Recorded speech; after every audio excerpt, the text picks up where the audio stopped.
parents before that said that too. Mm-hmm. Okay. We're streaming on something right now. Streaming on 2 destinations. I'm just making sure that we are. It says we're live. Is anybody on Facebook yet and can see us? Okay. I see that it says we're live, but Yeah. Okay. I'm just going to look right here real quick. Make sure we're on. Your shoes are over here. We can see you waving at us. We are there. Hello, Facebook friends. It's 10 o'clock. We're streaming live on Facebook and on YouTube. A bunch of people are coming in, just like I told you would happen. And I'm going to. All right. So we're going to get started. It's 10:01. I have most all of you, the attendees at least, muted, and you come in automatically with your mics off and your cameras off. So you can change that yourselves if you want. I would appreciate it if you stayed muted, just so we don't have a bunch of background noise. I don't know what just happened in my house, but I heard a crash. So there's nobody out there, so hopefully everybody's still alive. I am Lisa Treadwell, and if you don't know where you are, this is the Indy Senior Living Series, a monthly event that we do to educate area seniors. And you see up on your screen a slide that has all of our sponsors for the year. There's a cost to this, obviously, the marketing and the streaming service. And now that we're going back in person in July, the room rental and coffee and pastries and all of that stuff, and we couldn't do it without these sponsors. So I saw a couple of them in the Zoom meeting right now. So we're just going to go around and give them let them give a quick shout out. And then once you are finished talking, just go ahead and put your contact information in the chat box to the right. So I know that Jeff's here. So Jeff, why don't you go first? Sure. Good morning, everyone. I'm Jeff Stinson, a certified elder law attorney, elder law specialist in the Indianapolis area, focusing on assisting seniors in affording long-term care by avoiding complete impoverishment and allowing eligibility for Medicaid, VA, and other public benefits programs. Also do estate planning with the intent on protecting assets from long-term care. I'm a big fan of Indy Senior Living Series, and I'll give a quick shout out to Cory as well. My staff are jealous that I'm on this call with them. There's an air of celebrity about him, apparently. So they're all excited to hear that he's on our call today. So I think it'll be a great benefit. And thank you for having me here. If I can help anyone, give me a call. Yeah, Cory, I think you're like the most famous person we've ever had. We've had some great speakers, but in terms of like celebrity status, you're the first one. So yeah, I think everybody's might have a little bit of Indiana starstruck. Yeah. I've spoke as well, Cory, but my claim to fame is just my bow tie. That's all I can provide. So. Well, it's legendary. So there you go. Who else? I saw Missy Hancock here from Marquette. Are you there, Missy? You're probably muted. I am. Hello, Lisa. Good morning, everyone. So my name is Missy Hancock. I'm the sales and marketing director at Marquette. We are a life plan community, and we have been here since 1981, celebrating our 40th year this year. So I welcome anyone on the call who is interested in living a great retirement life to give me a call for a visit. That's awesome. Thank you. I saw Angelique here also with Bright Star Care. Good morning. Hi, how are you? I'm doing well. How about yourself? Great. Oh, actually, thank you. Sorry, Sarah. She's trying to tell me you're our highlight, our sponsor spotlight. So I'm going to come back to you, okay? And then you'll get a little bit longer. Laura Roman, I also saw. Laura with Westminster Village. Hi, Are you- everybody. I'm Laura Roman. I'm the Director of Marketing at Westminster Village North.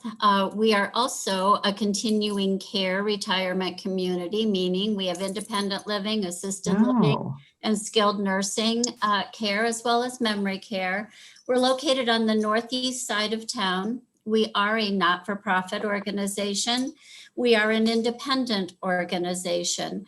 So, and the very best news that I can share with you is that we are now open for visitation and everything. So we are super excited to start our journey back to normal. If anybody's interested in learning more, I'd be happy to chat with you. I'd be happy to do a tour. So thank you very much. That's awesome that you're open to, and things are at least starting to feel a tiny bit back to normal, and here in the Indianapolis area. All right. Am I missing anybody else? Somebody just shout out. I don't see any of our other sponsors on here. I know Stacy Bunez with Clear Captions. She's the one that provides the great door prize that you guys have a chance to win. Oh, Jennifer from Wickshire. I'm sorry. That's okay. So first of all, I'm very new to senior living, so I'm really excited to be part of this group. I'm going to learn so much. And we are in the Lawrence area over by Fort Bend, and we are just assisted living. It's a one building, 3 floors, 56 apartments. We do take the med waiver, to a certain degree. We don't have a ton of apartments available for it right now, but it's good to know that it is an option. And it's just a really very home-like, loving environment. And we've got a great care team right now. I feel really proud of what we've got going on here and very excited to have people come visit. So please let me know if I can show you around and start a partnership. That's awesome. When we get back to in person, you guys will be able to enjoy the beautiful flowers that Eagle Dale Florist provides. I always say, I don't know where they get their flowers, but they last for like a good month, and they're always beautiful. So we'll be able to enjoy those in July. Okay, so Angelica, we're going to get to you now. Our highlight sponsor is Bright Star Care, and we've got Angelica Powell. Good morning, everyone. Yeah, again, my name is Angelica Powell, and I'm the customer care liaison here at Bright Star Care. And Bright Star, so we're here on North Meridian here in Indianapolis, and we provide home care services such as personal care, light house cleaning, bathing, assisting with errands, to and from appointments and things like that. So we do assist with transportations for our clients as well. Also, we do have, we assist with companion care as well. So if you're not in need of that personal care, hands-on care, then we do have companion care as well. We take VA benefits, long-term care, insurance, private pay, and then Medicaid waiver, as well as some PA as well, Medicaid PA. So yeah, so if you guys have any home care needs, please don't hesitate to reach out. I will put our information in the chat there as well. Okay, thanks. Angelica, I've been saying your name wrong. I don't know why. I thought the E was wrong. So you should have corrected me, but oh well. It's totally fine. You're fine. Yeah.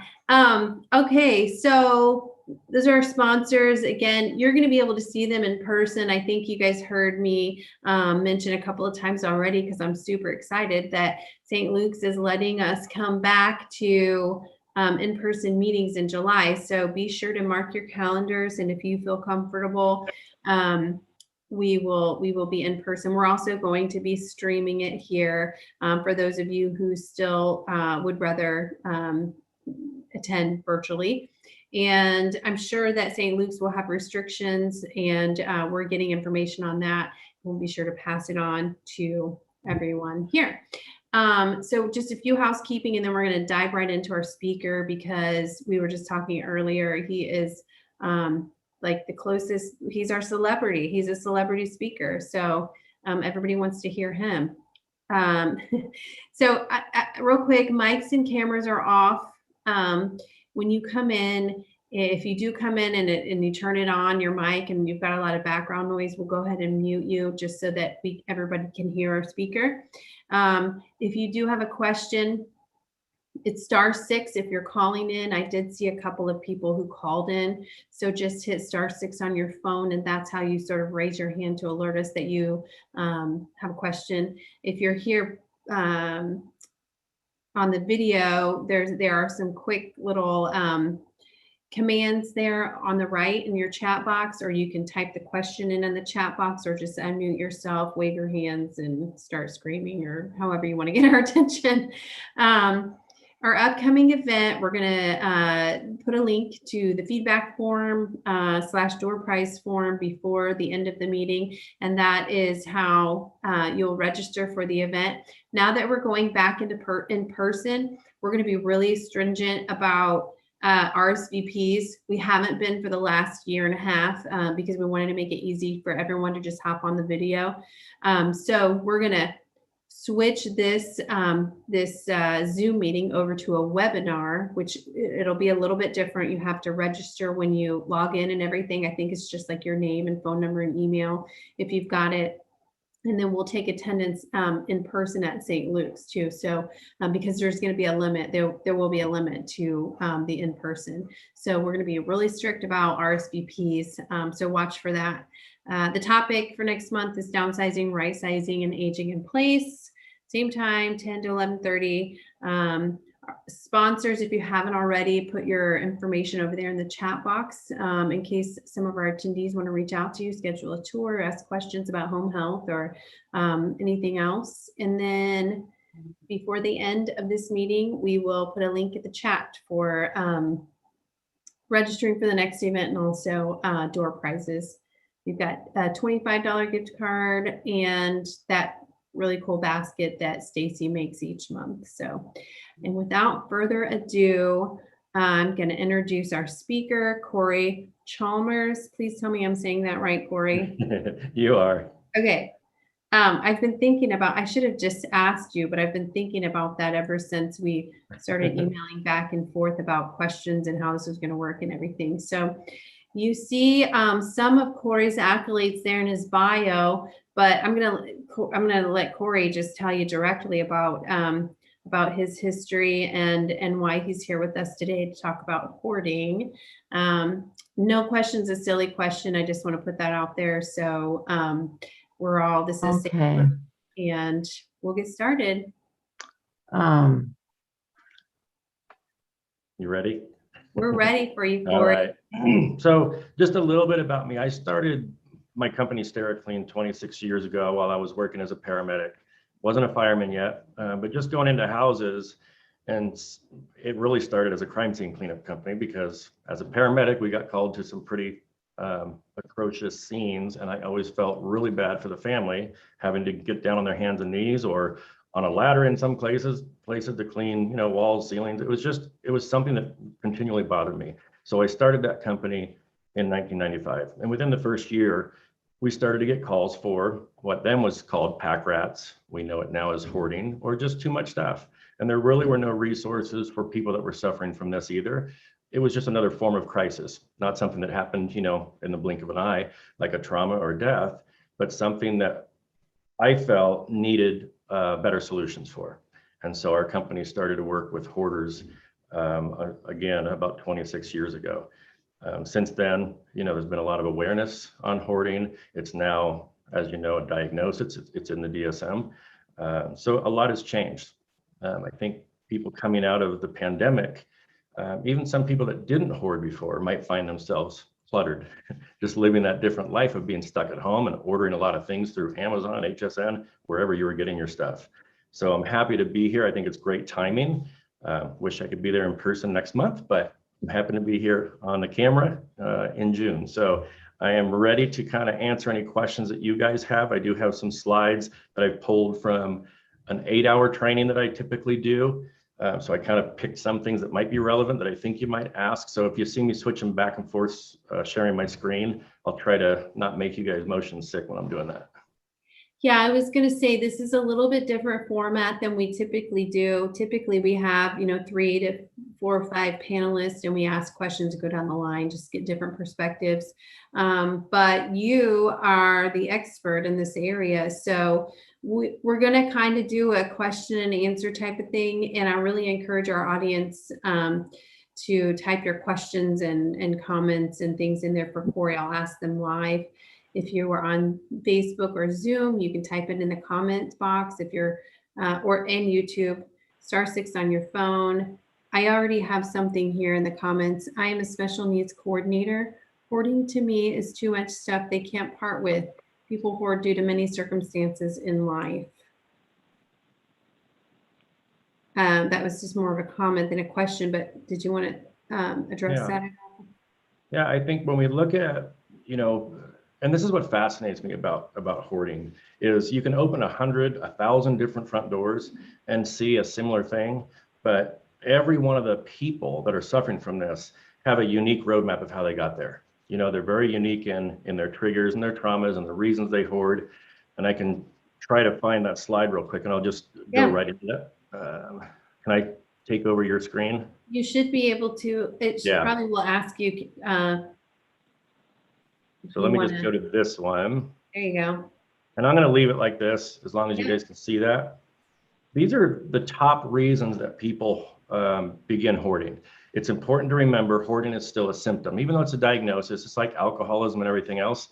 But these are the underlying triggers and the things that are causing the person to have hoarding. Those top 2 in red, we see depression and post-trauma as the main triggers in probably 95% of the people they work with. Now, comorbidity or multiple underlying causes is very common, and we'll probably see 5, 6 pretty commonly in people on this list that just kind of coexist. And that's why I think hoarding is so difficult to treat for therapists, because they're not just treating one thing, but as they treat the underlying causes, it does help the hoarding behaviors get better. There's no medication for hoarding. There's really no, there's a little bit of specialized treatment for it, but really it's treating all these layers that are associated with it. But depression and post-trauma are the thing that we see most common. And again, we see a lot of this, a lot of severe hoarding in people over 50, which again, it's important for this group, since specifically who you're catering these meetings to. And it's pretty obvious for some reasons why people over 50 would have more tendencies, just looking at those top 2, because they've had more time and more opportunities in their life to have traumas, like people passing away, divorces, children moving away to college. These are some pretty top reasons that we see people hoarding. And they're also, because of those reasons, more likely to live alone. So they lose that, responsibility and accountability to other people, and it just allows it to really spiral out of control.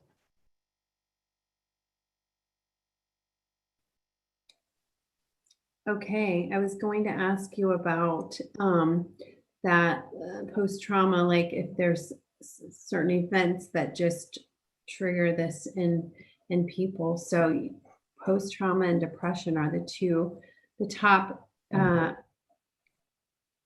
reasons that you found. It is now streaming live. In hoarding. But there we go. Yeah, and it's important to understand all these on this list. So, and if you guys want them, I can send these slides to you just so you don't have to write everything down or try to remember it all. If this is important to you, we can certainly get it to you. But again, when we talk about our older population, brain injuries and brain changes like dementia is really common that we see hoarding. Strokes and aneurysms and things that people have typically at older ages. So we just want to be cognizant of all these reasons, because we don't want to ever go into a hoarding situation to help someone and make any assumptions.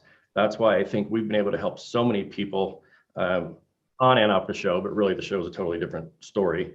Off the show, we really learn all these things before we even go to the house and start cleaning, which is really important that we understand all these things. Temporarily unmuted. I'm trying. Yep, you're unmuted. Can we mute you? There we go. Sorry. That's right. So it's just important to understand as much as you can about a person, and we'll talk more, I know there's questions later on how best to work with a hoarder, but this is the first step, is knowing how they got there in the first place. So we're not born hoarders.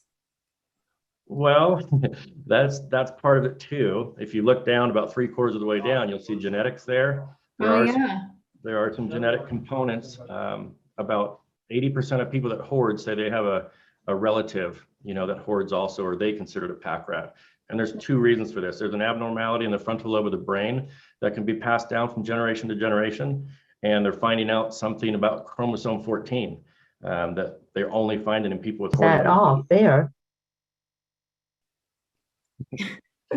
So, those are things that we're not going to, have a lobotomy. We're not going to pull chromosome 14 out of us. So then it becomes, how do we learn to manage hoarding? And that's where the aftercare and things that we try to put in place for people that suffer from this are really important, because cleaning the house isn't the answer all the time. We do have another question for you, Cory. Are there any traumas that are more contributory to it than others? So are there specific? I don't think so. I think everyone responds to trauma differently. It can be literally, like I said, as simple as, a child moving away to college. And what people don't understand is that's been their purpose in life. It's been their whole identity is raising children. So when those kids are gone, that might seem like a celebration for another parent, but for some, it's an absolute trigger and a trauma, because that's all they know. So sometimes we have to learn a new identity or find a new purpose in life to kind of take over all we knew before that. We see a lot of post-trauma in like military children, because they moved so much, their parents would make them get rid of all their stuff every time they moved. So now their trigger is they just want to hold on to everything because they've had everything yanked away from them all throughout their childhood. It could be a house that caught on fire and they lost everything. So really, we see so many different traumas and reasons for this. That's again why it's important. I tell this story all the time, and I'll tell it to you guys because I think it's pertinent here. We helped a lady in Southern California who only wanted a team of females. And unfortunately, at the time, this particular office that I was at in Southern California didn't have a team of females. And I had to explain this to her that, at the time, we only had male technicians in the field to help sort through her stuff and actually do the cleaning. So after about 3 months of, still talking to her and me trying to build up her trust, she said, well, I'll let you and your wife come. How about that? So I asked my wife if she would help me, and of course she did. Then we went out there and we heard the story of this poor lady's trauma. And she was, at the time this all happened, this was about 1.5 years prior, she was working in Las Vegas at one of the big resorts, hotels, casinos, as a cocktail server. And she'd make a lot of tips, a lot of cash. And so she had a permit to carry a gun. Well, one weekend, a big Hollywood network came into their hotel to have their award ceremony. And they said, no one's allowed to be armed except our security and the hotel security. And so she said, no big deal, it's just one weekend. Well, very first night she worked, she got off at 2 a.m, walked to the parking garage to get in her car, and 3 men jumped out from behind the car, threw her into her car, and took off and drove her around Las Vegas and assaulted her, all 3 of them, repeatedly for hours. Not beating her up, but raping her, unfortunately. They then stabbed her multiple times, thinking they killed her. And I know this is a terrible story, but it puts a face to this that I really want people to understand. So she survived somehow, like miraculously. The detectives called her and said, look, one of these guys were, drunk in your car, they threw up, and we got DNA and we caught him. So we need you to go to court and identify this person. And she said, well, what about the other 2? And he said, well, this guy's not going to rat on his friends, so we have no idea who they are.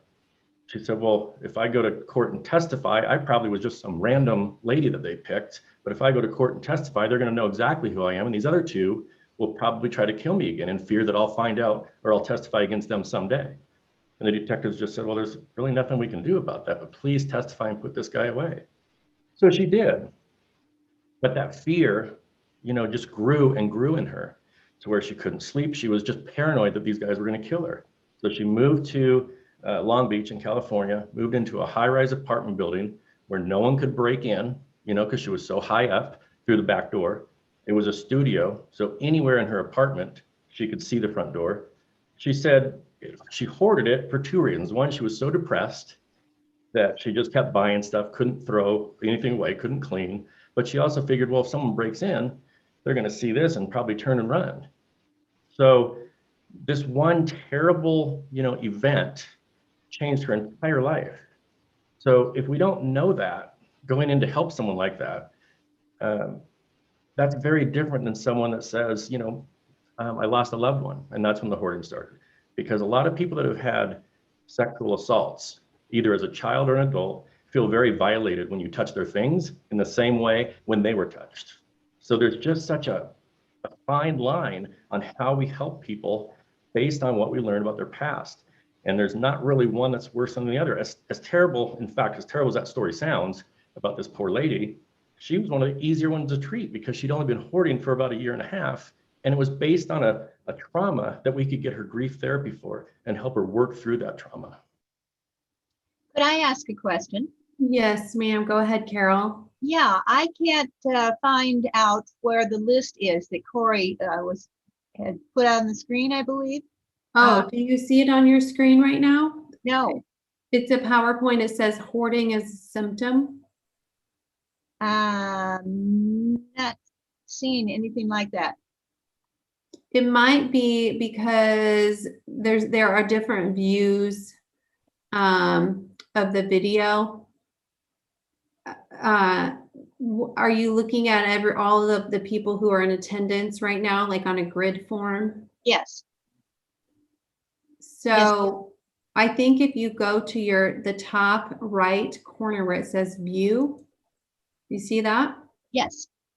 Maybe click on full screen, scroll down there and click on full screen. And you might be able to see Cory's list there. It's showing that I have full screen, and the only option I have here is exit full screen. I don't know if anybody else is having the problem. I'm enjoying what I'm hearing, well, in a manner of speaking, because of the sad story that was very tragic.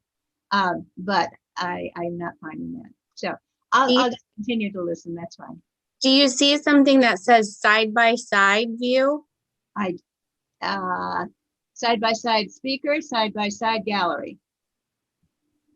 Either one, probably. Try one of those. All righty, and there it is. Thank you very much. Yay! Yeah, and I'll tell you what, why don't I just read down it just in case people can't see it? Sure. Yeah, So and there are a couple of people on the phone too, so. Yeah, so I'll try to be sure to, if it's a photo or something, just be descriptive. But, the list of why people hoard, and this probably makes up 99% of the people that we work with. And again, depression and post-trauma will be present in about 95% of all of them.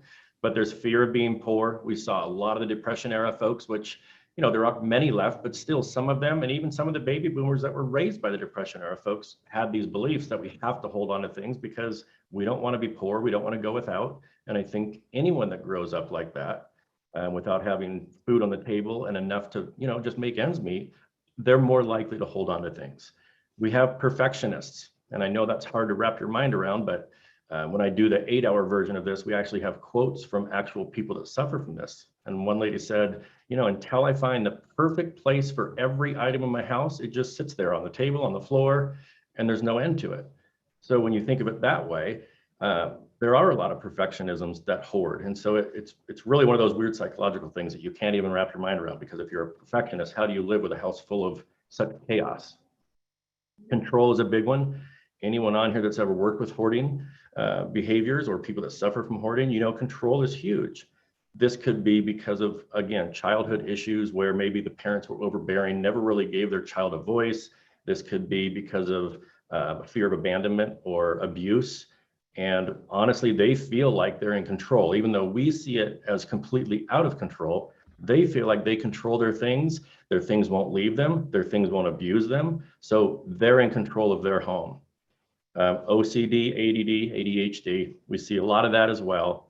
And it's understandable if you can't focus from, 5-10 minutes, given 100%, how are you supposed to focus a whole day cleaning your living room or an entire house over several days? So again, and these are things, again, if I know I'm working with someone that can't focus, I'm not going to schedule an 8-hour day to work with them, because what's going to happen? They're going to get frustrated, they're going to get mad, they're going to get upset. And then next time we think about doing it, it's going to be a negative. So we have to learn these things so that we make the best plan. We talked about the brain injuries and changes like dementia, strokes, even traumas to the brain, especially if they affect that frontal lobe. That's where we see the hoarding behaviors that can begin. Sentimental attachment, we see that a lot, where people might hold on to things from deceased relatives. They might move 1 or 2 entire estates in. When a parent dies, they just move it all into their house. And it goes from a functional, perfectly normal house to instantly hoarded. And they just can't let go because of that sentimental attachment to it. They don't want to be wasteful. They'll go around on garbage day and pick up things off the curb that they think they can fix, recycle, sell, but they don't want it to go to the landfill. And unfortunately, after years of that behavior, their yard and their house typically is exactly that. It's a landfill, because all of those things will never get used. And the high that they get from rescuing something is not the same as when they're actually repurposing it or trying to find a home. So it never really finds a home and it just sits there. We talked about genetics, but also learned behavior. If you're a child that grows up in a house with hoarders, there's a good chance that that's what you learn. You're never taught how to be organized and neat. And sometimes they're socially stunted because they can't have friends over like normal children. Accepting failure as lost dreams. This is a thing we see a lot in like businesses that fail. So during COVID, that happened a lot. So we'll probably see a lot of hoarding behaviors. That's their trigger, because that's their dream. That was their purpose. That was their identity. And they lost all that. So they're going to spiral into a depression. Poor decision-making skills. They've done studies and they've learned that people that suffer from hoarding have poor decision-making skills just in life, not just with hoarding, but they also can see, they've done brain studies on people that have like hoarding behaviors, OCD, and then a control group with nothing. And the OCD group did not have any brain activity that was abnormal when they passed them junk mail, even with their name on it, without their name. But when they put brainwave activity monitoring things on people that suffer from hoarding, when the junk mail came in front of them without their name on it, it showed nothing, just normal behavior. But that same piece of mail, when they showed their name on it, the brain activity was off the charts. So what we see is when they have to make some decisions, I think it's almost like a seizure in their brain. Not that they can see it or feel it, but it's just, it gets their thinking so scattered because they're so stressed. So I think that's something where we just need to understand, again, when we're working with them, that while we're saying, what's the big deal? Just throw it away. It's a piece of trash. That's not how their brain is working. To push or force others away. We work with people that they don't really care about the stuff in their house, but it keeps the people out that they don't want in their life because they know they won't come over. Alcoholism and drug addiction. While it's not true hoarding behaviors, the houses typically can fill with trash because of the drug addictions and the alcohol and just not having a clear and sane mind. And then occasionally we'll get an impulse control or even kleptomania, where people steal so much they can't stop stealing because it's an addiction. And so their house fills up with stolen goods. So that's really the whole list of what we see that make up almost every hoarding case. They could have one, but typically they'll have several of these factors that are underlying. That's great. I really liked, while it was not it was a traumatic story about the gal that you were just talking about that kind of threw her into hoarding. I think that could be true across the board in terms of why people just do the things they do or act the way they do, because we all have a past, and a lot of that past could, include some level of trauma. So absolutely. And it's just important for people. We really like to tell that story to people like code enforcement and, because these are agencies that have to go out and they can be so like badge heavy, and they're just very authoritarian. And it's like, we need you to understand some of these people had some really tragic stories that got them here. So just try to understand that and don't just say, clean up or we're going to board up your house. Yeah, that's good. So Lisa? yes, ma'am. Yeah, I have a couple of specific areas that I would love for Cory to address, and they both have to do with sentimental attachment. One is a very long done collection of a particular type of china, Haviland china. I have over 250 pieces, maybe 300 or 400 pieces, I don't know, left over from my mother and grandmother. They're beautiful. I'm trying to find a location for them. Right now, they're taking up a lot of space. And family isn't exactly where they're going to go this time. Unfortunately, I've tried several things. And the other is two others actually, scrapbooks. Ton of scrapbooks with photos going way back. They need to be, something needs to be done with those and yet not lost. And the other thing is books that have been passed from generation to generation, some of them collections and so on and so forth. Finding places where they can be donated, just not sure. I don't, Sure. you have any comments on that?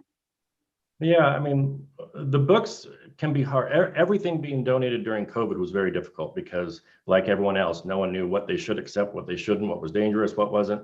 Now that we're getting through that, people are accepting more stuff, so it's getting a little bit easier. You know, when we just filmed an episode that won't be on until, you know, season 13, but we had over, I think, 20,000 books upstairs in this house. And, you know, again, she didn't want to throw them away, which I totally understand. She got them from a half-price bookstore she worked at. So she would get them for, I think, pennies on the discount that she already got. So we ended up giving them back to the same store. I mean, he bought them back, to be honest. We'll always try to find a location that will take something, and books can be difficult. One reason, they're paper. And if the house, not saying yours is, but if the house has odors, immediately they don't want them. So sometimes, you know, on the show, they'll see us throwing away books and they're like, I can't believe you're doing that. Well, no one would take them. So try to find people that just specialize in books or bookstores. That's the first thing that I would do for books. And sometimes it's just not possible. So I would save the books that are the most meaningful to you. And I don't know what those are, but you know, if you have 100 books, 1,000 books, whatever that number is, if it's too much, that's going to be a hard decision. And sometimes there's no easy answer when it comes to thinning out hoarding or a collection like that. When it comes to scrapbooks, I mean, the easiest way to do that is to digitize everything, because a thumb drive is, you know, very small and it can hold thousands and thousands of photos. We all, I mean, for the most part, I think everyone in this group, we all grew up with photos, you know, just boxes and bins, and now everything's just stored digitally. So the other generations are never going to deal with that problem. But yeah, we're used to like looking at them, feeling it. I still go through my bin every couple of years, just looking back at my own childhood. But the ones that I really like and that are really meaningful to me, you know, my dad passed away, so those I did make digital, and I do want to be able to keep forever. So that's the easiest way to deal with that. And there's actually companies that do that for you. You go and you take boxes of photos to them, and they organize them and put them on a disc or whatever you want them on to keep. As far as the China, again, I always try to find someone that specializes in that if you're just trying to sell it. If you want to keep it, you know, again, you're gonna have to pick the ones that are important to you if none of your family want it. Otherwise, I would find an auction house or something that when we go to an auction, we'll find one that doesn't just auction, you know, on the same night, China, lumber materials, jewelry, and cars. We'll find one that will auction off all like items. So all the specialists for that one thing and all the people that are interested in that one thing, like China or glasswares or something like that, will all be auctioned in one night. Or they do it online, so they get the most exposure. But I'm not sure of your particulars, so it's really hard to make a plan for you. But that's just on the surface what we would do with those three things to start, unless, you know, you had a hang up with one of those. That's what we do on our team, all of what you said. So that's reassuring that we're doing the right thing, according to you. I've gotten comments from several people that are coming up on the screen that have been very helpful. Yeah, I was going to mention that. So replacements is a good place to sell China. I'm familiar with replacements, Cory. Thank you. And yeah, then Cory. Somebody, I'm just reading these out loud for the people on the phone. Someone also offered take the books to the library so that they can put them in their book sales. Yeah, so if, we find sometimes that our clients, it's not necessarily a matter of not wanting to get rid of something. I mean, sometimes it is, but sometimes it's just that they don't want it to go, like you said, a landfill. They want to know that someone is taking it and going to appreciate it or you know, as much as they did. And as long as they know that, you know, they're good. Yeah. And I think as a group, maybe you guys make a resource list for them for the most common items. There's always going to be some weird ones, but maybe that is part of, and people, maybe even like Bright Star and some of those people that, work with people downsizing and getting them different types of help. Maybe they already have some of these things. But if not, it would be a pretty easy resource list, especially since geographically, I think you're all kind of in the same area, right? Yep, we're all central Indiana. I think that's a good idea for this group is prepare something like that, or a resource. I know that, so we'll do that for our clients. We'll liquidate all of that stuff, and we if there's specific places they want things to go, we'll honor those wishes. But yeah, I think that's a good idea to put together something like that for people who are out there kind of maybe on an island struggling, and just, there's a few pieces that they want to know, where to take specifically. Sure, because it doesn't have to be hoarding. I mean, you're specializing in these downsizing, and downsizing is difficult. My mom is actually going to be working with Dorothy from the show. So, because I'm in a different state and I love Dorothy, and I knew she would hit it off with my mom. So, my mom has a, I don't know, 2,500 square foot house, and she's 77. So she's thinking, eventually soon, I'm probably going to want to go somewhere, and she's struggling with it. And I'm having to kind of talk her through things. I don't want to work with her, not because I don't love her, but it's very difficult working with family members. It's a totally different dynamic. So that's why I thought having Dorothy, who's an expert at this, work with her would be a lot easier. But I think my mom is actually in this video today, or in this on this meeting today, Cory. Oh, great. But I was going to say, without getting in trouble with my mom, that I can feel your pain. Yeah.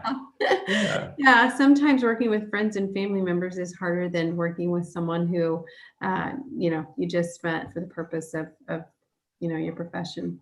It is, because I'll be honest, we're not as patient with our own family members as we are a stranger, and our loved ones react differently to when we tell them something. So it's just a completely different dynamic. And I just think it works better with a stranger coming in, not knowing any history, not knowing it, just looking at stuff and making the best decision for stuff. Not so emotionally involved. Yeah. Mm-hmm. So we talked about some of the reasons why people hoard. One thing that we talked about earlier before we went live that I thought was interesting were your levels that you've assigned to hoarding, the different levels of hoarding. Do you want to talk about that? And we'll continue to watch for questions in all of the comment boxes on Facebook, YouTube, and Zoom. *6 on your phone if you're on your phone. Sure. Let me pull this back up and I'll just go through the levels. So the ICD hoarding scale, the Institute for Challenge and Disorganization has made this scale, and it's just from 1 to 5. 5 is the worst. There's no level 100 or 1,000 or a gazillion because it's so bad. 5 is 5, and that's as bad as it gets. 1 is pretty mild. It's not even really hoarding, as we were talking about before we started today. But we have to start this scale somewhere. And so 1 is literally like all of our houses probably get sometimes, or are all the time like this, but it's just mild clutter throughout the house. When you get to a level 2, you might start seeing your horizontal surfaces filling. That's the best way to describe it. You just have too much stuff. So your countertops, your tables, things like that, even like your vanity in your bathroom, they're just starting to get cluttered. But functionality is not a problem in your house. You can see this picture, for those of you that can see the screen, there's plenty of floor space. The sink, while it has dishes in it, it's still able to be used. The cooktop, while it's dirty, it can still be used. So not functionality quite an issue yet, but if you were walking through here, you'd be like, wow, they're pretty cluttery and the house is messy. Now, when you get to a level 3, you'll start to see not only the horizontal surfaces, but now you have the perimeters of the room start to get filled, because we don't bring stuff home and set it right in the middle of the room. So as hoarding begins, it's usually off in the sides, but that starts encroaching now. So you can see this is a 3. Functionality might be a little concerned at this point, but you have pretty wide pathways in this example, but clutter and hoarding is obvious in this picture that there's a problem. When you get to your level 4, this is pretty bad. You can't even really tell that there's a bed there until I probably point it out, and you can see the little mattress in the very bottom down there. But functionality is definitely an issue, but it's not quite a level 5. because there's still room to store more stuff, but it's just up above the level of stuff you already see there. So when you get to your level 5s, you typically will have rooms that are completely inaccessible. You might have biohazards in the form of animal waste, human waste, stuff like that. You might have rotting food. You might have some cosmetic or even structural damage or appliances, like heating, water not working. So these are the ones that are so bad that they can't. One, they're typically too embarrassed or ashamed to call people in. But two, even if they could, you really can't get to where you need to fix something. So there's no way to even get the utilities fixed or whatever's broken. These homes are dangerous when you get to a level 5 because, you know, as a past captain of the fire department, we won't even go into a house like this if it's on fire. So just know that. There's no way we're going to save a person in here. And typically there's no way a person is going to get out. So, you know, unfortunately, when you see fires on, you know, TV and the movies, there's no smoke. But if this house were to catch on fire, the first thing that would happen is black smoke would literally go to the ceiling and then start working its way down until it was at the floor. So we'll open the front door in the middle of the daytime and we'll be met with just a black wall of smoke. And we don't know the layout of that house. And now we're meeting, you know, we usually go right. So we'll just go through the front door in a fire and we'll just stay to the right all through the house. We're just going right on every wall. But if we open the door and we hit clutter, we're going to get completely disoriented and we're going to get trapped. And that's not going to do anyone any good if we all die. So level 5s are dangerous in a lot of ways. So you kind of get the 1 is really nothing, just mild clutter. 3, just going right to the middle is more like your perimeters are starting to fill up. And then by the time you get to 5, rooms are very full and dangerous. Yeah, that is a good, thank you for that, sharing that. There was a comment here that said we went back to working with relatives. It says with taking relatives things, we've actually talked about this in some of our meetings, taking relatives things when they pass. So how do we learn to just say no so that our homes don't become cluttered? A lot of times when we go into houses for our consultation, we're working with people who have 2 and 3 generations of stuff because their parents passed it on to them and their parents passed it on to them. So how do we say no, or what do we do in that situation? Yeah, I mean, unfortunately, that's more of a need for therapy to kind of break that belief that we have to hold on to these items or we lose the person or the memory of the person. And this is where cognitive behavioral therapy really comes in handy because it's a frontal lobe problem that says, you know, this shirt, I can't throw away this shirt. I can't. I mean, it'll be the worst thing in the world. I will have anxiety off the charts, you know, and it's just that it's a fear that grows over time even. So cognitive behavioral therapy works on that. And they do little tests like, well, I'll tell you what, let me hold that shirt just for tonight, come back tomorrow, and let's see if all those things come true. Randy Frost is amazing. There's a couple videos. If you ever want to learn kind of what cognitive behavioral therapy is, look up videos called Downward Arrow. And that's on the OCD website. And if you just type in Randy Frost Downward Arrow, it will come up and it is that sweater example. It's about 10 minutes. And then another one is the non-shopping trip with Randy Frost. And he takes a hoarder into a bookstore and this guy, you know, sees a book that he has to have all of a sudden and all these terrible things that are going to happen. So I think we just need to ask ourselves, I mean, when my dad died, I got one thing, 2 things. I got a trophy that we got when we golfed together when I was a kid and we got first place. And then I got a book from a road trip that we took that when I was 13 and he made me write, you know, as a kid, I hated this, but every night he made me write what we did on stationery that day. And now it means the world to me. But anything else is just stuff. You know, it's not going to bring them back. It's not going to help my life at all. And usually when we work with people like that have all these things in their house, we ask them, what do you think your loved one would think looking down on you living like this in their memory? Is that a positive or is that really a negative? And most of the time they say, no, it would absolutely be a negative. So they recognize it. But again, it's going to take probably some therapy to just understand how to let go without that being such a devastation to you that it'll be another trigger for hoarding or to hold on to stuff. Yeah, I put Randy Frost and the downward arrow and the non-shopping trip in the comments there for people to write down. So I don't know if this person who made this comment, if she was thinking more about when our loved ones try to give us something, we don't want to hurt their feelings by saying no.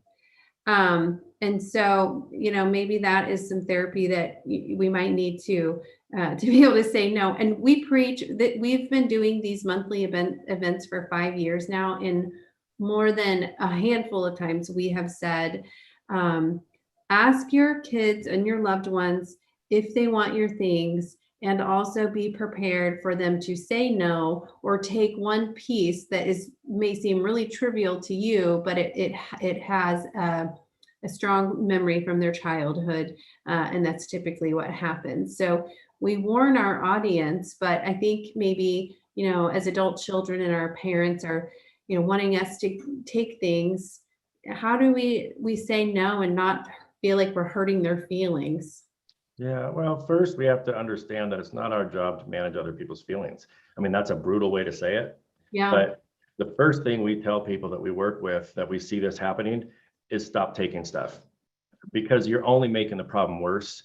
And a lot of hoarders that we work with use, and I'll call it gifts, whether it's something new or not, to keep a relationship alive. And in their mind, they think, well, if I give them gifts, that relationship stays alive. And so we tell the people that are taking these things, say no. Say, if I wanted this, I would have bought it. What I really want is you. And until your house is clean and clutter-free, we can't have a real relationship.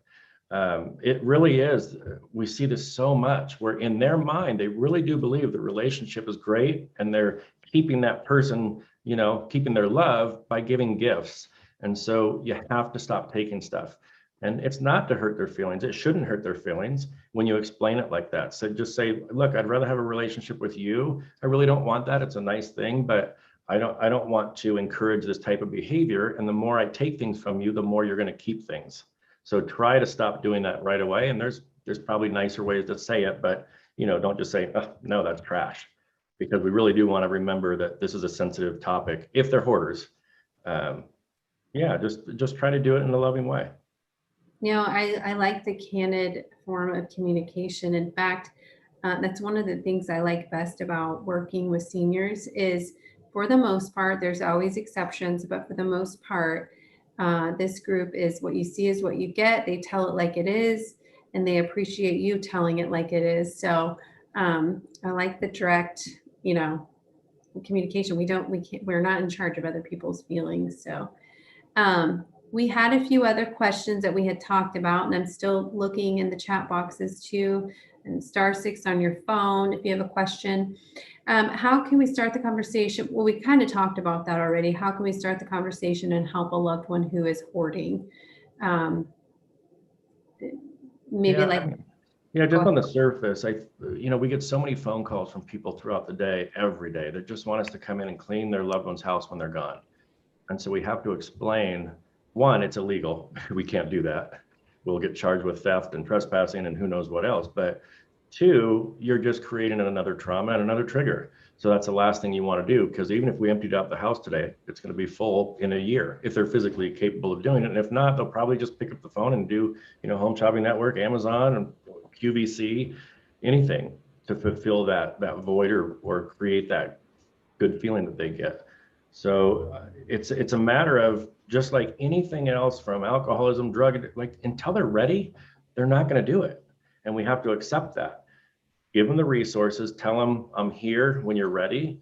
I can't force you to do it, but be that supportive voice, be that person, so that when things do get bad in your hoarder's or loved one's life, that you are the first one they'll reach out to. If you're the one that's always saying, God, just throw this away, empty this house out, it's all garbage, what's wrong with you? You're gross. You're going to be the last person they want to confide in. So, if you can't force them to do it, just be there for them. Give them every resource, so that if something were to happen, God forbid their house, catches on fire and they were to perish, you wouldn't feel guilty that you didn't at least try everything. And that's what we tell them. But at the same time, don't let a person suffering from hoarding behaviors be an anchor in your own life, where you're constantly trying to help this person that doesn't want help. And it's ruining your family, your relationships, your work. You can't sleep. We see that so much that we have to say, look, you've done everything right. You've done everything you could. It's time to cut the tie and just say, I'm here when you're ready. And that's a hard thing to do sometimes. Yeah, that's tough. Yeah, so when you said just they want you to come in and take everything while they're gone. I went to like after they pass, but you're saying they run to the store and they come home and you've just cleaned out their house. I mean, that makes sense. You're not treating the actual cause of the behavior. No, this is, I'll show you another couple slides on that because it's important for people to understand, especially if they're thinking of doing that to a loved one. So let me get to the slides on how to help a hoarder. Yeah, that was one of our other questions too. Yeah, so, I mean, I'll go through a few slides because I think it's important. So when we do these slides about working with hoarders, we first need to define how it's a problem. Hoarding is not just a problem for the millions of people that suffer from it. It is far-reaching, way beyond the walls of a cluttered residence. Hoarding costs millions of dollars each year in cleanup, prevention, treatment, and other associated services. In fact, a study that San Francisco did, I think it was in 2013, they did a study.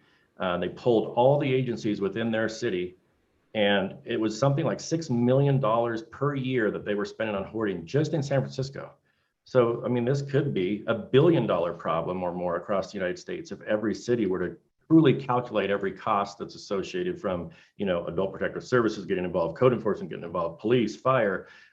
I mean, it's endless. The court systems get involved. So the problem is multiple agencies are usually involved in the same case, and sometimes they don't even know it.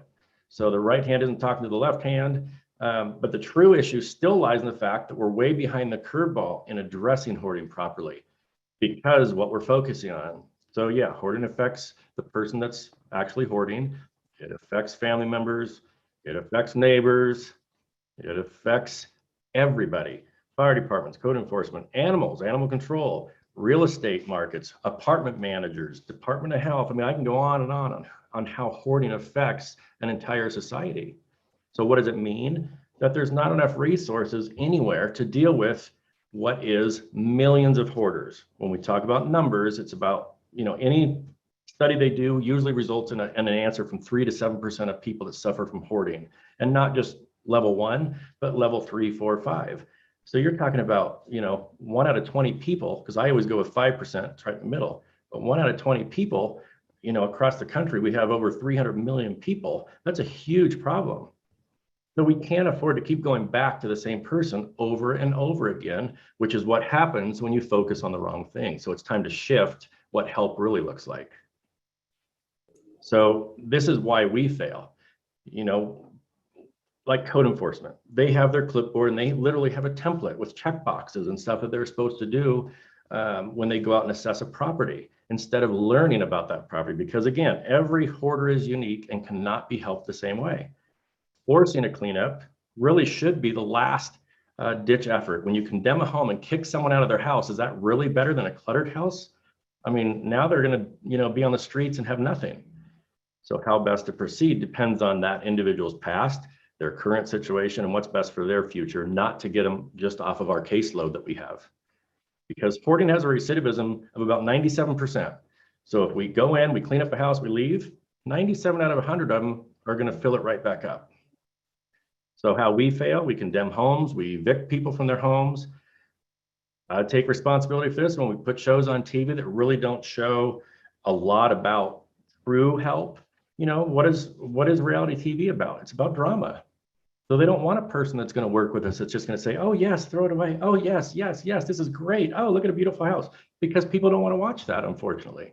They want to watch the yelling and screaming and fighting.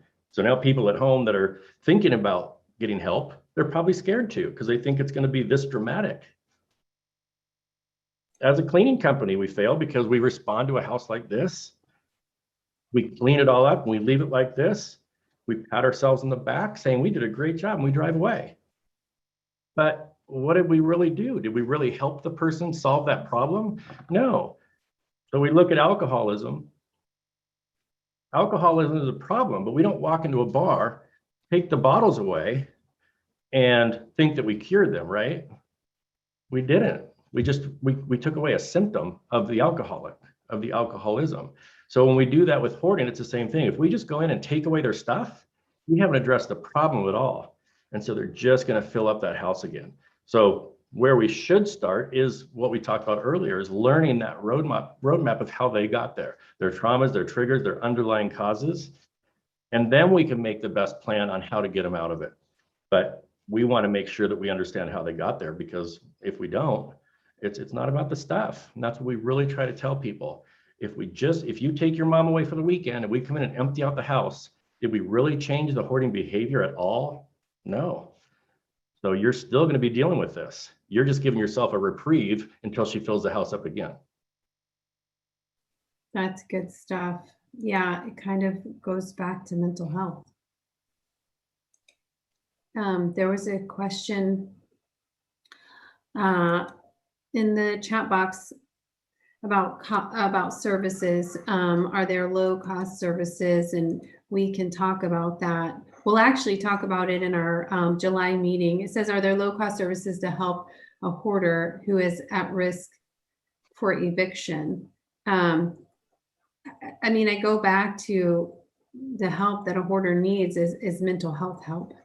It's not so much this, I mean, it is, we have to get rid of the stuff. Like you said, it's like the alcohol for an alcoholic, but they weren't born an alcoholic. They had trauma that led them to be addicted to alcohol. Sure, and it's hard. I mean, the first problem with finding discounted or free help is the prevalence of hoarding. It would bankrupt any, nonprofit that tried to do this for free for everybody, because there are millions. Let's just take Indianapolis. Take 5% of the population of Indianapolis, which I don't know what it is, but that's a huge number of hoarders. And so trying to get grants or even money donated, it's impossible. We've tried for 26 years to find resources, and it's so labor intensive. And like our insurances are so expensive because we get injuries all the time cleaning these houses out. We've had people go to trauma centers because a mirror fell on one and cut his nose off, cut an artery on an arm once. So our insurance is expensive, and the disposal of all this stuff is expensive. So it's hard unless like a church group will step up, or, you don't want to call like the Boy Scouts and get some poor kid to get his Eagle Scout this way because of that liability and the danger that can be in some of these houses. So it's really difficult for us to find any type of affordable service or discounted service that will help people in their time of need. It really is. And we get people that yell and scream that it's not fair and that I didn't fill your house up. So, it's a bad situation to be in, but we have not found any. So if you have some local and you're going to talk about it in your next meeting, that's amazing. And please tell me about it, because I'll tell our Indianapolis office about it. Well, the low cost thing, probably not so much. There is a cost to it, and Sarah can attest. We've had some pretty tough jobs recently, and what we charge is fair for what we do. We work really hard, and a lot of times if it gets to like it's a health and safety thing, we can't even, do it ourselves, because like you said, people, I mean, it's not safe, what we do is hard work, and there's not a huge profit margin in it. And so, and insurance is an issue, just everything that you said. So low cost, if you're looking for the cheapest way, I think you'd be hard pressed to find something or someone that you'd actually want to work with or have your loved one working with, if they were the cheapest option, or the low cost option. We get that question a lot too about low cost options, and we do our best to get people with the best contractors that are fairly, reasonable with their pricing, but also there has to be a trust level there, and a level of customer service that that is good for our clients too. So yeah, and make sure they're insured. I mean, that's the biggest thing I can say, yeah. because remember, they're on your property, and if they're not insured, even if a company comes out and they hire day laborers, at Home Depot or anywhere, they're not covered. And if they can't sue the company they're working for, they're going to sue the homeowner, because it's their property. And we've seen that happen too. So you just want to be careful. That's all. You want people in your house that you can trust. that have insurance for that too, because you hear people that get things stolen. They'll hire, just someone off Craigslist or something they don't know. They'll come out and help them for a day, and then they find out they get robbed that night or the next day. So it's hoarders are reclusive and isolated, so they get taken advantage of a lot because they know they don't have a lot of support or a lot of people coming over and visiting, and so they're kind of an easy target, to be honest. So just be careful who you invite onto your property or into your home in any capacity, not just for cleanup. You mentioned something about how much hoarding costs and how people just refill their space with QVC shopping and everything. We had given an estimate for a gal who lives in assisted living apartment. So on average, maybe 700 square feet if she's lucky, and owns 5 storage bins around the city. And she wanted us to give her an estimate on how much it would cost to clean those out. She has owned them since like 2017. So imagine how much money just her habit alone is costing her. Not to mention what it's going to cost to get it cleaned out. There were things in there from online TV shopping, QVC things still in the boxes, brand new.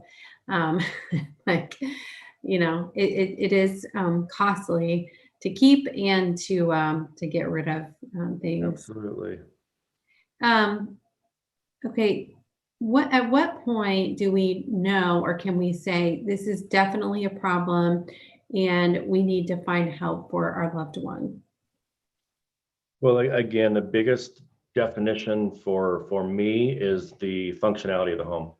You can have a collection of anything, but if it's affecting the functionality of your home and you can't use, your kitchen to cook and eat in, you can't use your bathtub or shower to get cleaned in, you can't sleep in your bed. Functionality is the easiest line to make this a black and white, definition, is once functionality is lost in parts or all of your home, that's a problem. But again, if they don't want help, there's nothing you're going to do about it. So it's still going to come down to them wanting it and accepting it. So I would line up all the resources you can, let them know you have help available when they're ready, and just don't push it, because they're just going to shut down, and that's just going to destroy your relationship. So there's just such a fine line when it comes to hoarding, and they get so upset.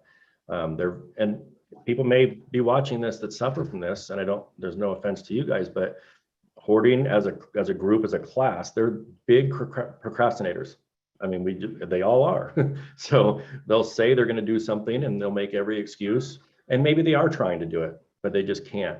And so that's why, they need professionals, and they need someone that could come in and help them make a plan, because their plan doesn't work. But just don't push them and don't break down that communication or that relationship with them, because that's not going to help. So always be supportive, have some constructive things, maybe talk about, this is what we try to do in every cleanup, is find what they're passionate about.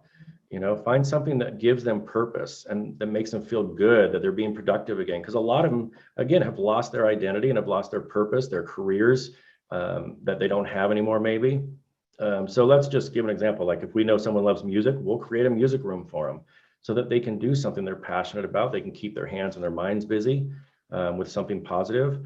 If let's say they love, we'll see a lot of craft supplies in a lot of female hoarder houses. So we'll set up a craft room, or if they like to sew, we'll set up a sewing room. And if that works, then we'll call, a homeless shelter and say, hey, do you take blankets? And of course they're going to, and we'll say, hey, this homeless shelter really needs blankets, in Indianapolis. So what they would ask is that you sew blankets for these poor people that are homeless. And so now they're going, oh my gosh, really? So not only are they doing what they love, but they feel purpose again. And it's really important that in the cleanup process, we restore some kind of life for the person. And so it's really important not just to clean up, but really find what can give them joy again and purpose in life. Yeah, I watched some of those episodes quite a while back, and I do remember that. That's like the sort of the happy ending of the show sometimes, where they do have a special room for something they love and a purpose for it. So that's good. Yeah. So use that though when you talk to them. Find out what they're truly missing in life, because of the hoarding, because of the lifestyle, and show them how you can bring that back through Yeah. a cleanup. Let that be the kind of the carrot that we dangle in front of them to keep them motivated through the cleaning process. I had a conversation with a gal a few weeks ago, and the actual she was actually wanting to make sure she made it to this this event. So I don't know if she's on here or not, but we were talking about this topic and the actual word hoarding, and there was sort of an implication in that conversation that it was like a mental illness. This hoarding is a mental illness, and there was like immediate sort of pushback, I guess. And you talked about it a little bit. Is hoarding then classified as a mental illness? Yeah, it is. Back in 2013, it was added to the DSM-5. Yeah. It used to be grouped together with OCD, and we knew, like I said, they did that. Dr. Tolan did that brain study, which right then and there said these are completely two different things. They can coexist together. So yeah, they are completely different. It is, a psychological disorder. And it is what it is. It has a name. So what I always try to do is when I meet with clients or I talk to them on the phone or I visit them in their home, I try to find out, what do you call yourself? And I don't ask them that, but you'll hear them. They're going to refer to it. Oh, my collection, I can't stop collecting. So I know that collecting is a term that I can use. So I can say, oh, okay, so you're a collector. If they recycle, I'll call them a recycler. I'll always try to listen to what they refer to themselves as before I say the word hoarder, because mainly because of the TV show, I would say that's the main cause of why it's a bad word. We use it in all of our marketing online and stuff because that's what people are searching for, but we don't show up at anyone's house with hoarders.com on our van. There's no way. That's just, we're way more discreet than that, and we know that we need to be way more empathetic for people when we're working with them. So just try to understand what they see themselves as and what they call themselves or what they call their own clutter problem, and just use that term. It should be safe. That's good. Yeah, just use their words, whatever they call it. So we're at 11:15 almost here, our time, and I'm checking this live streaming to see if there are any questions on Facebook or YouTube. It's *6 on your phone if you're calling in, and then if you're on the Zoom, feel free to just unmute yourself and ask away. By the way, our population from the 2019 census, well, just in Indianapolis, was 865,000. Yeah, so that's a big number. Yeah. Really big number. So, there's going to be hoarding houses and hoarding people all over the place. And that's why, that's the one positive that's really come out of the show, is it brought so much awareness to how prevalent this problem really is. We knew it was. And it's funny because the show was actually a mistake. They came to us wanting to do a show on our crime scene cleanup side.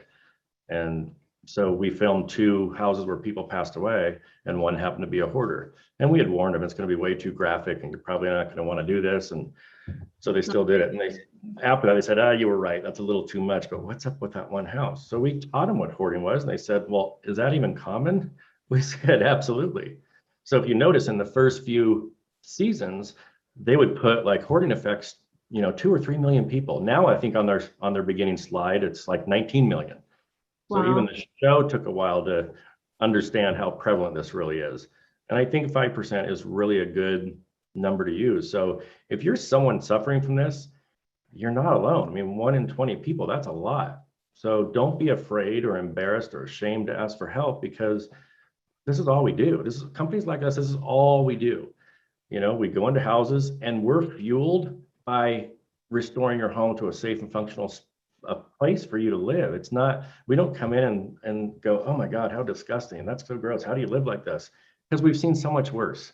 Honestly, we go to houses that have 500 cats in them that, don't go outside. So you can imagine we've had to use jackhammers just to get, feces that are feet deep in houses cleaned up. So an average person that thinks, oh my gosh, I'm mortified to have anyone come to my house, a company or someone like you guys, people that see it regularly, they're going to walk in and be like, oh, no big deal. We can get this cleaned up in just a few days.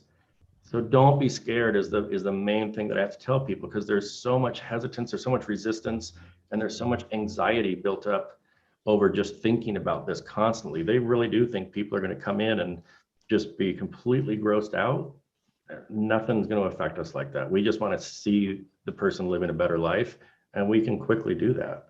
Yeah, we say that a lot to people. They say, oh, we're not ready for you to come over. And we just say, try us. We've seen a lot. We haven't seen feet of cat feces.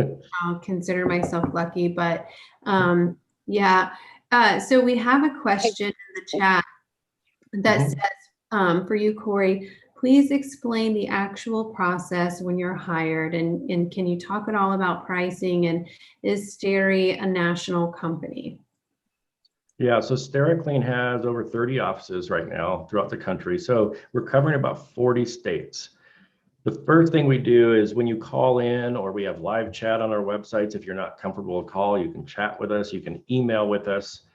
You guys can give out my personal email, because I'm more than happy to talk to people. And sometimes we work with people just over the phone, building trust and a relationship with them for years before they'll let us come to their house. That's not uncommon, and that's okay. You know, we'll do that if that's what it takes. But the first step is for us to kind of see what you're faced with. We get so many people that call us and say, well, I just want to know what the cost is. Well, I mean, as you guys know, there's so many varying degrees of even one level 5 to another level 5. One could be so compact and with little stuff, and one could just be full of empty boxes. Well, one of those rooms I can clean out in an hour. The other one would take 2 or 3 days because it's so compact and the complexities of that cleanup itself. So we have to see the home. We can do that through photos. Sometimes we even will do, I've done FaceTime video or some other kind of like live video where we can see each other, and then they can stop and I can ask questions about a certain room. Because I know, you know, us coming into your home is probably the scariest thing in the world. So we want to give you some other options so that we can give you an estimated cost. It literally can be hundreds of dollars. We've had homes, you know, depend if we have 30 or 40 semi-truck sized dumpsters, you know, it could be 30 grand. I mean, there's no way of us to give you a price without knowing exactly what you're up against. And then we also need to know how much you're willing to let go of. So when we're in your house, we're kind of assessing you as much as we are the house, you know, because we have to work with you. And at the end of the day, you're in control. Your speed is going to affect how fast we can move. So if you need to pick up, you know, like every little thing like this and go, oh, well, this, you know, I got, and we have to hear every story, and that's going to be a long cleanup. So we typically will have about 4 people there, because one will kind of be in charge of working side by side with the person. Again, the customer is always in control. And then the other ones are packaging things up either for donation to be saved or taken out to a dumpster if it's obviously trash. So even the categories we sort things into are customized depending on what the customer wants. So the first thing is just to call, make that connection, and have a conversation to learn what we can do for your specific needs. That was a great answer. We tell people that all the time when they call and they come out of the gates with, what do you cost? We don't mean to be elusive, or, you know, it's not any kind of trickery or anything, but everybody's situation is different. Just like you said, if it's going to, if we have to pick up every item, you know, and have a conversation about it. I mean, yeah, all that's good stuff. Hey, Lisa. Yes. Hey, hi, Mom. Hi. Hey, Cory, I would just like to say what I love best about your show is that you connect people with mental health counselors. I've been in the office of a mental health facility for 29 years, and hoarding is a mental health issue, and I'm glad that you connect them, or at least try to connect them with a mental health counselor. Yeah, I don't think enough people understand that, and that's why they focus so much. They put all the emphasis on cleanup, and that's just not where the emphasis needs to be. Right. So the more we can educate people on that, you know, the less likely we're going to get these calls that just say, "Hey, come clean out our house. We'll be back on Monday." Exactly. So Yeah. I agree. And for Lisa, because Lisa mentioned that me as so I'm kind of a hoarder. I am a child of a mom that grew up in the Great Depression. So that might be where some of mine comes from.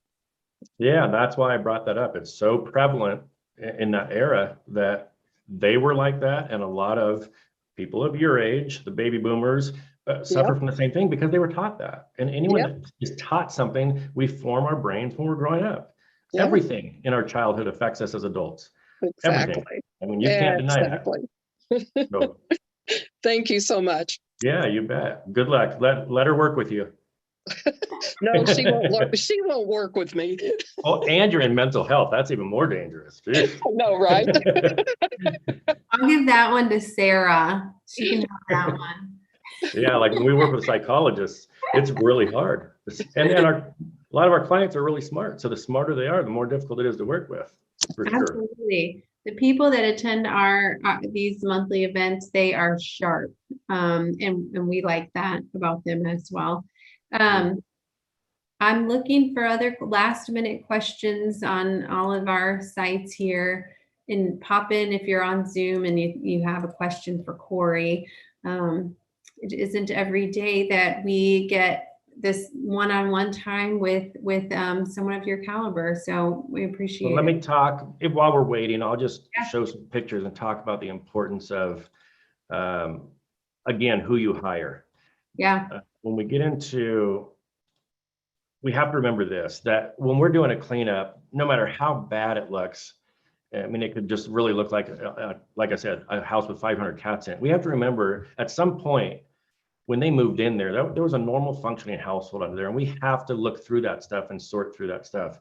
I cannot tell you how many times we look through things like pages of books or envelopes and we find cash and money. And so I'll just go through some of these slides and just talk about, you have to hire someone that's willing to work quickly but slow enough to not throw things away that are sentimental, that are important, like tax papers, deeds to a house, titles to cars.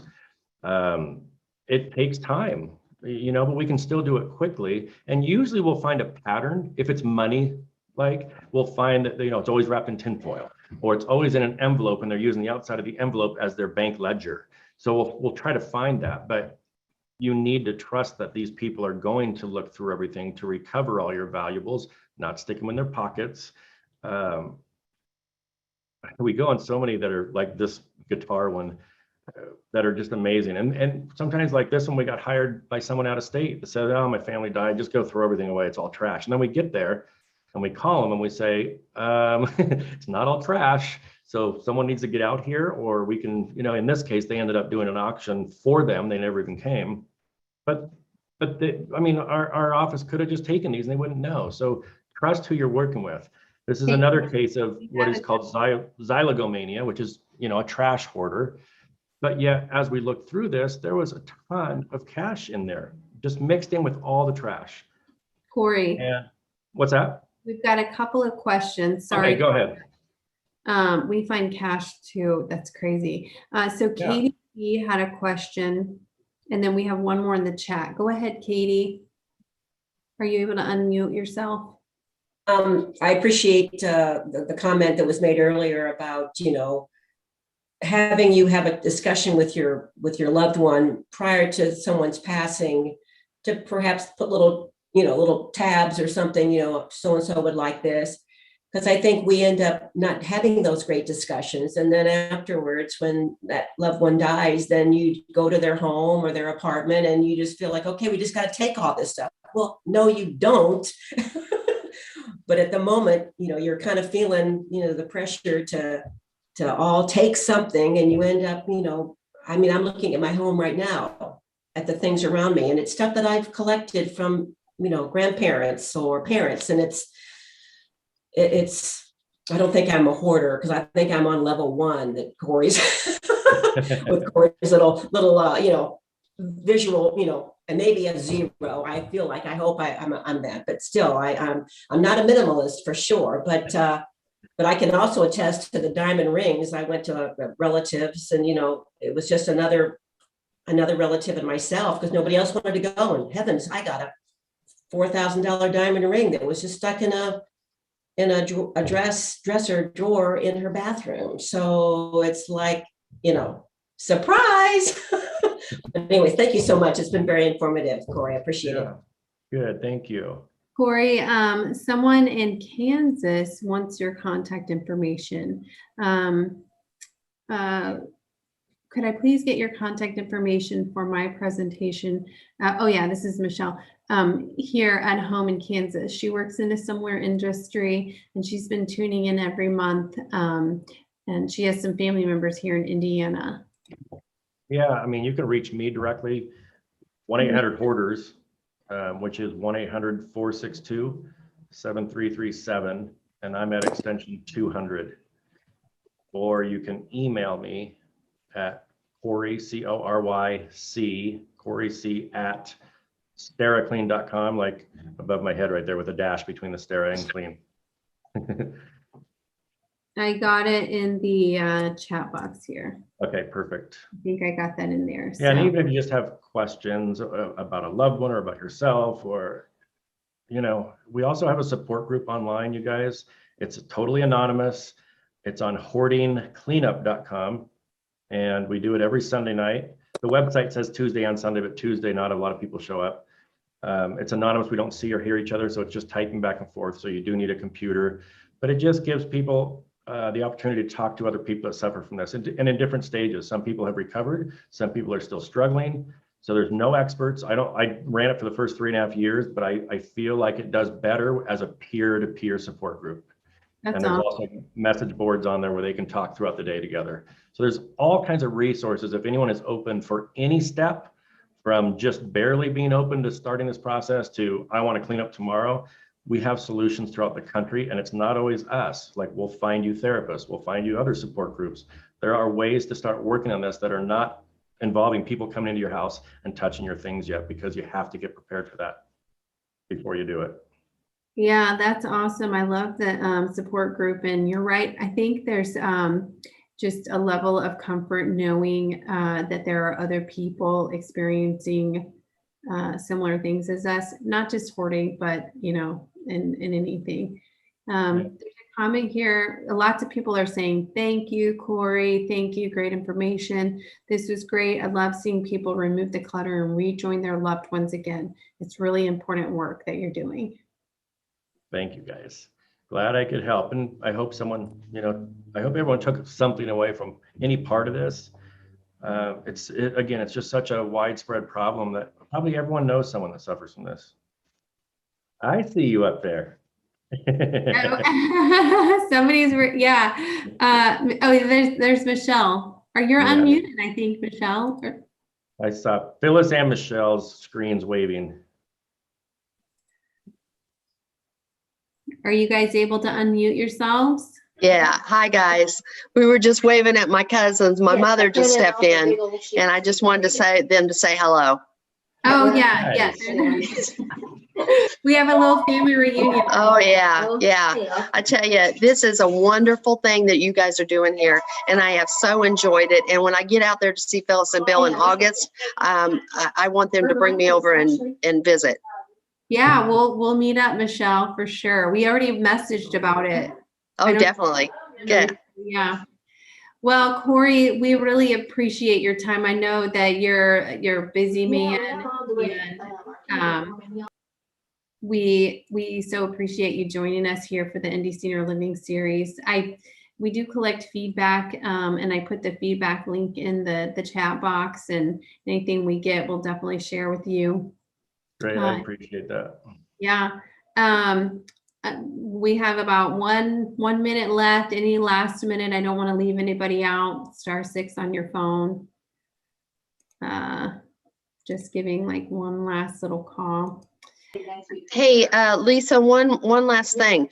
I wonder if there's any way Cory or yourself could email me the screen that he had, his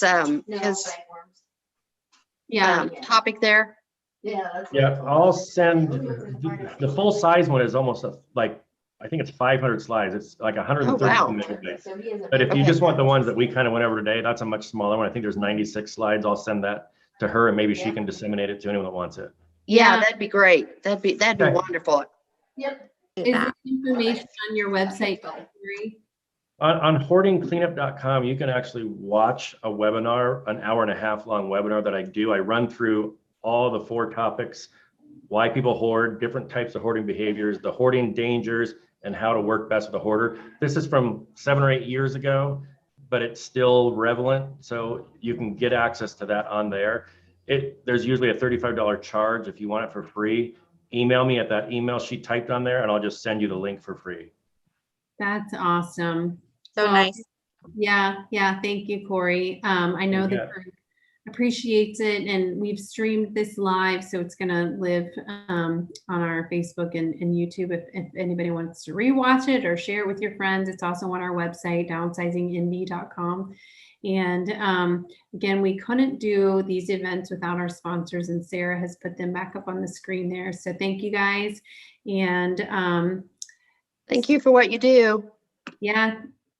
Thank you, everybody.